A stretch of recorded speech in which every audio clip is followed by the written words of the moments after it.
Journée studieuse pour cette soixantaine de gendarmes, de policiers et d'élus. Au cœur des débats, la troisième force d'intervention française, la police municipale.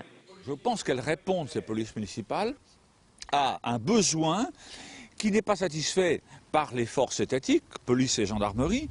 Et ce n'est pas une critique que je fais vis-à-vis des forces étatiques, police et gendarmerie. Simplement, elles sont aujourd'hui positionnées sur des créneaux beaucoup plus liés à la police judiciaire, à l'ordre public.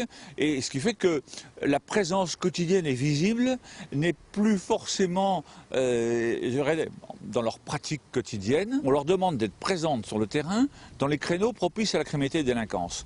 Or, ce sont des créneaux pendant lesquels la population n'est pas forcément dehors. Et pour rassurer la population, ces agents de proximité trouvent naturellement leur place. Seulement toutes les communes ne peuvent supporter le coût d'un ou de plusieurs policiers municipaux. C'est pourquoi certaines ont décidé de mettre en commun hommes et matériel afin de diminuer et de répartir cette charge.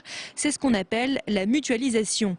Saint-Julien, Saint-Part et Rosières ont opté pour ceci le 1er juin dernier. Aujourd'hui, 7 policiers sont installés à la mairie de Saint-Julien-les-Villas. Nous avons eu plus de 500 personnes qui sont venues sur ces 5 premiers mois au bureau de l'accueil de la police municipale justement pour des problèmes particuliers, divers. Et oui, effectivement, je peux parler en tout cas de réussite. Sur le terrain, la police municipale peut agir pratiquement comme la police nationale en matière de lutte contre l'insécurité routière. Autre volet de son champ de compétences, la surveillance générale et la lutte contre les incivilités.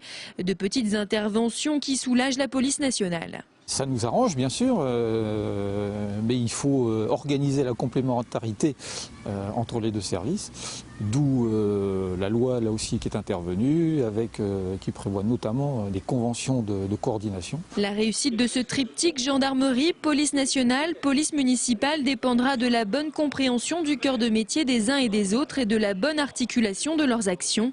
Un colloque à Brienne puisque le député maire envisage lui aussi une mise en commun des moyens de sa police municipale. L'objectif en zone rurale est plutôt à l'échelon intercommunal, c'est-à-dire à faire en sorte que ce soit les EPCI, les établissements publics de coopération intercommunale en termes techniques, à fiscalité propre, c'est-à-dire qui lèvent l'impôt, qui à terme prennent une partie ou cette mission de sécurité publique en zone rurale, j'insiste, diurne, c'est-à-dire par exemple la sécurité de sortie des écoles, des pôles scolaires que nous allons construire. Cette mutualisation des services à Saint-Part, Saint-Julien et Rosières semble en tout cas payer. La délinquance a baissé de 12%.